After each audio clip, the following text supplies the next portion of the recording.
ازيكم يا بنات؟ عاملين ايه؟ يا رب تبقوا بخير وبصحة. بصوا يا جماعة بقى، الفيديو اللي فات يعني انا قلت يا جماعة في الجروب، الناس اللي مش متابعة الجروب الواتس ادخلوا جروب الواتس، هسيبه لكم ان شاء الله في صندوق الوصف. تمام. بس يا ماما، احنا النهارده بنقفل الشغل، بنقفل الاوردرات. انا نزلت الفيديو وقلت لكم يا بنات في الجروب اللي عايزه قماش بقى تطلبوا مني. فانا لسه يعني احنا الساعه كام دلوقتي؟ انا منزله الفيديو من الساعه 6، الساعه دلوقتي 12 وربع، ولسه ناس بتكلمني وانا خلاص الحاجات يعتبر خلصت. انا كان نفسي والله اجيب لكم كلكم بس الحاجات خلصت. انا عارفه لما انزل فيديو ناس كتير هتطلب. فاللهم صل على النبي، دول لسه ما اتحجزوش لحد دلوقتي يعني. دي كلها اتحجزت. دي قسمتها 3 مفارش وخلاص اتحجزت. البطانيه اللي هي نص بطانيه دي اتباعت منها واحده، لسه واحده. دلوقتي هنقيس من القماش اللي هو المضلع ده. عجب البنات قوي يا جماعه، عجب البنات قوي. فده انا قصيت منه مفرشين اهو من واحده، ودي اتباعت برضو، اللي زيها اتباعت ودي كمان متباعه معاها. والاتنين الاخضر برضو اتباعت. الزيتي مطلوبه برضو، هنقفلها دلوقتي. المهم احنا هنقفل الاوردرات دلوقتي. وبنات ان شاء الله متعوضه، اللي ما لحقش ياخد مننا قماش المره دي باذن الله متعوضه. وتاني مره والعاشر مره عم احمد ما بيبعتش شحن لحد. عم احمد مش بيبعت شحن لحد. اللي عايز يجيب حاجه من عند عم احمد يروح له المحل. لو انتوا من دمياط روحوا له المحل. ما بس يا حبيبتي بقى، بس يا ماما، بس يا حبيبتي. انا عامل ما انا هعمل انا. عامل معاكي. لا ما متشكره والله. انا عامل معاكي. بس انا عامل بس عشان ما تلخبطنيش، انا انا ما عادش عامل فيها معاكي دماغ بس اصلا. دي ايه؟ بس دي ماشي، ابدا حاسس عليها بقى لحد ما نقفل الحاجات دي. ماشي. طيب اول اوردر اللي مفارش النبيت دي خلاص دول اتباعوا. ده التالت اهو، بس اللي عايزاه متقفل. انا عايزاه متخيط، يعني انا هخيطه لها، اجيب لها اللهم صل على النبي الجبيره بتاعتها اللي هي الكنار او اللهم صل وسلم وبارك عليه. بسم الله والصلاة والسلام على رسول الله. طبعا عملت لكم الفيديو عملت لكم المقدمة في أول الفيديو. صلوا بينا على النبي كده يا بنات، وحطوا كده لايك للفيديو واشتراك في القناة اللي لسه مش مشتركين. وأنا برحب بأي حد جديد في القناة، انتوا على راسي ومنوريني ومشرفيني، ويعني مبسوطة جدا والله العظيم. مبسوطة من التعليقات بتاعتكم، ومبسوطة من أي حد بيدخل ويعجبه القناة. النهاردة هنقفل الأوردر اللي احنا كنا عاملين، القماش اللي كنت جايباه. وانا بعتذر لاي حد كان عايز قماش، وانا كنت خلاص خلصت القماش يا بنات. القماش ما شاء الله خلص. حتى ما كلمت عم احمد، بسم الله ما شاء الله هو بقى جايب كميات. قال لي يا ام يارا والله العظيم خلص. قلت له الله يعينك يا رب ويرزقك ويوسع عليك يا رب، اللهم امين. الناس يا جماعه اللي بيقولوا لي جروب الواتس مش شغال، انا مش عارفه مش شغال ازاي يعني. الناس بتخش عادي، الناس بتخش الجروب، فمش عارفه بصراحه مش شغال ازاي. بصوا بقى النهارده الحاجات اللي اتطلبت مني، في حاجات اتطلبت مني هبعتها اونلاين ان شاء الله. انا ببعت يا جماعه عن طريق البريد، فهو البريد اخد مني وقت شويه لان كان في اجراءات بتتعمل، وانا مش والله العظيم مش عارفه في ايه. فاخد وقت مني شويه، لكن ان شاء الله بعد كده يعني يا رب يا رب يكون الاجراءات خلصت، والروتين السخيف اللي موقف حال الناس كلها. اللهم صل على النبي. وفي حاجات بقى الناس في البلد عندنا يعني اخدوها مني على طول. فدي الحاجات اللي انا هبعتها ان شاء الله اونلاين باذن الله. ده القماش اللي انا هبعته باذن الله. اللي عايزه حاجه بقى كلمتني، واللي لحق لحق، واللي ما لحقش ملوش نصيب في المره دي، ان شاء الله يبقى له نصيب بعد كده في المرات الجايه. شوفوا نعناع من اول الفيديو وهي مزهقاني وعايزه تعمل زي في كل حاجه، وعايزه توزن وعايزه تقيس، تاخد مني المزوره وتشد مني كل حاجه. شوفوا المهم اللهم صل على النبي، انا جبت الميزان كده وجبت الطبق ده لان انا مش عارفه احط القماش على الميزان، الميزان صغير جدا. فانا عايزه حاجه يعني تتحط تحت القماش. فبقيت احط الطبق واصفر الميزان خالص، وبعد كده ايه اوزن بقى. ما شاء الله تخيلوا يعني الحتت اللي انا بوزنها دي، والله يا ولاد لقطه، والله العظيم ما شاء الله لقطه. يعني حته قد دي كلها دي تقريبا. انا كنت قايله الاسعار على فكره في الفيديو، بس انا مسحت الصوت لان كل شويه كنت قاعده ازعل النعناع. فاللهم صل على النبي، الحته دي كلها مش فاكره كانت عامله كام والله، بس مش معديه 250 جنيه. مش معديه، مش مكمله 250 جنيه. ما شاء الله. والمفرشين دول انا لقيت واحد فيه غلطه والتاني ما شاء الله اتاخد. فحتى اللي فيه غلطه والله كانت واحده قاعده تقول لي طب انا هاخده. اقول لها لا مش هبيع حاجه فيه غلطه يا ستي هاخده. اقول لها اصل الغلطه ايه يا جماعه؟ حته مقطوعه، فلما تكر منك او لو جيتي خيطتيها هتبقى باينه، فتقولي لا ده ميرا حاجتها مش كويسه. وعلى فكره لو في حاجه فيها غلطه ويعني حاجات عادي ما تبانش قوي، انا ببقى معرفه اللي هتاخد يا فلانه، انا لقيت في كذا كذا. يا جماعة القماش ده مش قماش قديم ولا ان هو قماش بايظ ولا كلام من ده هو قماش لسه جديد وكان بيشتغلوا فيه عشان يبيعوه على فكرة. بس احنا نفسنا احنا بنشتري الهدوم اصلا من بره، ممكن تيجي تلاقي عباية مثلا فكة خياطة من جنب، عباية مش عارفة ايه من جنب، ده وارد، الكلام ده كله ده وارد عادي. اللهم صل على النبي. المهم بقى ايه، نصلي كده بينا على النبي. ودي القماشه اللي هي القطيفه اللي الناس سالونا عليها، انا كنت بصراحه متخيله ان مش هتعجب الناس او يعني هيستغلوها. ما شاء الله ما شاء الله اللهم بارك. خلصت مني في يومها والله، بسم الله ما شاء الله، ما قعدت. خلصت مني في يومها، انا قصيت منها من اطفال بالعافيه. اتطلبت مني وكل اللي كلمنا احنا عايزين القماشه المضلعه، عايزين القطيفه المضلعه. خلصت يا جماعه، خلصت. بسم الله ما شاء الله، ربنا يا رب يحسن سوقهم. واللي اخدوا الحاجه، وان شاء الله تكون الحاجه هتوصل لكم قريب باذن الله. انا هنزل الفيديو ده النهارده وبس، لسه الحاجه ان شاء الله لسه اكيد في الطريق ليكم يعني. يا رب تعجبكم باذن الله. بصوا بقى، بقيت ايه، اللي بتبقى عايزه بالوزن او عايزه بالمتر. اللهم صل على النبي. في حاجات بتتوزن وفي حاجات بقى اللي هي زي دي كده. انا بقيت اقيس بالمتر واحط على الميزان اوزن. فاهمين يعني؟ في واحدة مثلا عايزة 5 متر، واحدة عايزة 3 متر، واحدة عايزة 4.5 متر كده، فاهمين؟ فبقيت ان انا اقيسهم لها واقوم حاطة بقى، اقوم مطبقة كده واقوم حاطاها على الميزان واقوم جاية ايه وزنها لها. طبعا الكيلو في القماش دوت ب170 يا بنات. القماش اللي هو اللي زي اللهم صل على النبي، الكشمير اللي هي في الاول خالص دي اللي هناك دي على الدفاية الخضرة دي او الزيت دي، الكيلو فيها كان ب125 تقريبا، بس طبعا انا بوزنها على 130.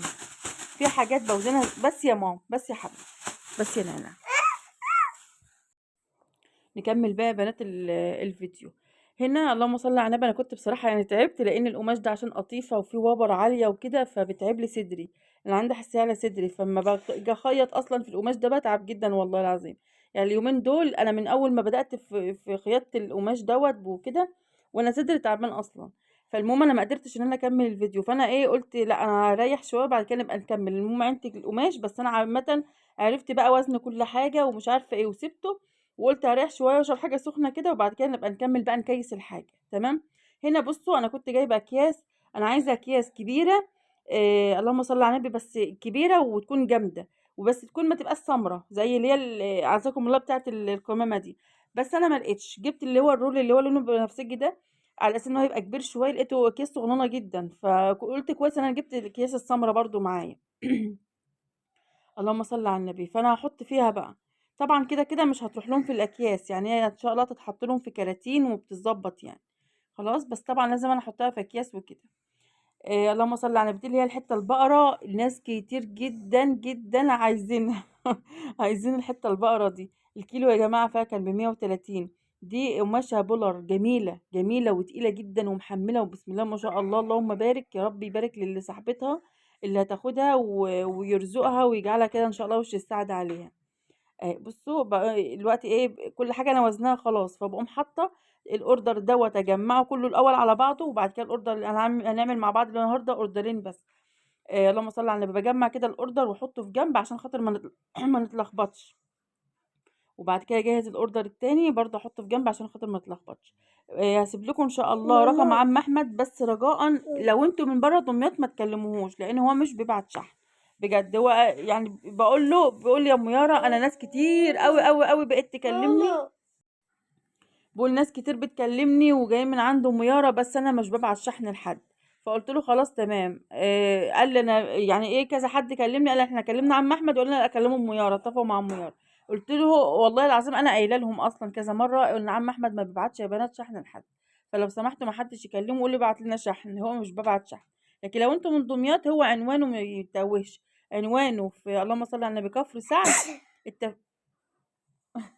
رحمكم الله. خلاص بقى. عنوان اللهم صل على النبي في دمياط كفر سعد مدينة الوسطاني عند مول الرحمة، هو أصلا في مول الرحمة اللي عند الموقف. تمام. اللهم صل على النبي. ربنا يا رب يجعلنا سبب أو يعني حاجة بسيطة جدا في الناس تسترزق وتشتغل. والله أنا يعني الواحد يعني نفسي أبعت قماش لناس كتير وناس كتير متعشمة فيا ومش عايزة أخذل حد، بس يا جماعة مش عارفة بصراحة. المهم ربنا يا رب يرزق الناس يا رب. ده كان كده اوردر، وبعد كده بجهز في الاوردر التاني. طبعا انا معلماهم عشان خاطر ما تلخبطش. اللهم صل على النبي.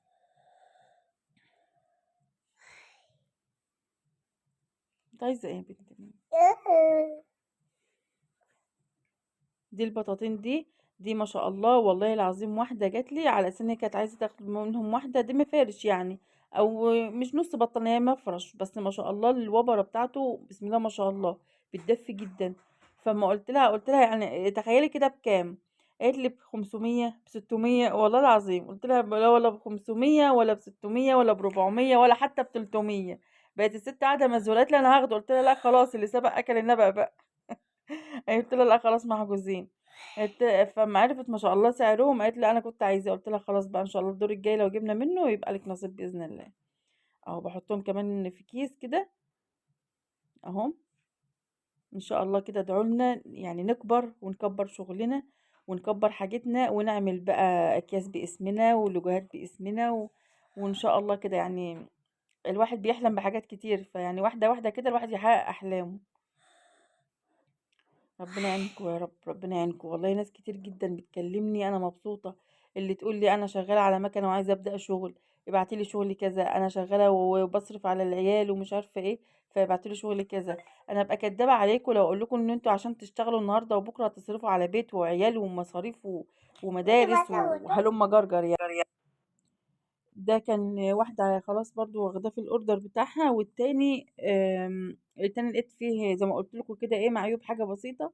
فما كلمت عم احمد قال لي طب هاتيه وانا بديلهولك، قلت له تمام. فانا حطيته مع حتة القماشة الكشمير، هما كده كده الاتنين ايه الشنطة واخداهم يعني اهو. اللهم صل على النبي. انا قلت انا عايزة اخلص من الاوردرات دي، اخلصها، لان انا مطلوب مني شغل عايزة اعمله على المكنة. انا مش عارفة اقعد على المكنة خالص، يعني انا مش عارفة اقعد على المكنة خالص اليومين دول خالص بجد. يعني طول ما القماش ده كده عندي والحاجات دي عندي انا شايلة همها وعاتلة همها وبصراحة عايزة ابعتها لاصحابها فربنا يا رب ييسر كده ان شاء الله بقى تروح لهم على خير. هنا بقى كنت بعمل ايه، خلاص كنت بقفل بقى كده بالبلاستر ده، وبكتب على كل شنطة اسم صاحبتها، يعني في كذا شنطة كده بتوع واحدة بس تمام. بس بكتب برضو على كل شنطة البيانات كلها علشان انا ما اتلخبطش. هو كده كده لما البريد اصلا بياخد الحاجة بيكتب البيانات وبيظبط الدنيا، بس انا مش واثقة في نفسي، انا مش واثقة في عقلي، انا بنسى اساسا.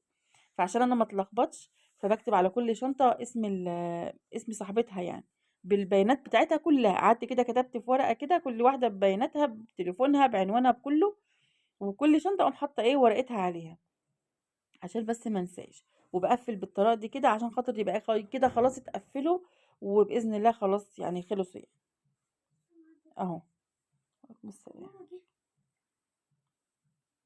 اللهم صل على النبي، صلوا على النبي يا بنات كده، حطوا لايك للفيديو. سيب لكم ان شاء الله صندوق في صندوق الوصف رقم الواتس ورقم عم احمد وجروب الواتس ان شاء الله، اضغطوا على اللينك كده وانتوا تخشوا باذن الله. واللي عندها مشكله والله تقول لي يعني تاخد رقمي بتاع الواتس وتقول لي هناك على الواتس وتقول لي دخليني الجروب وانا هبعت لها هناك لينك الجروب هناك على الواتس ان شاء الله. اتمنى كده يكون الفيديو عجبكم واسيبكم بقى بألف سلامه.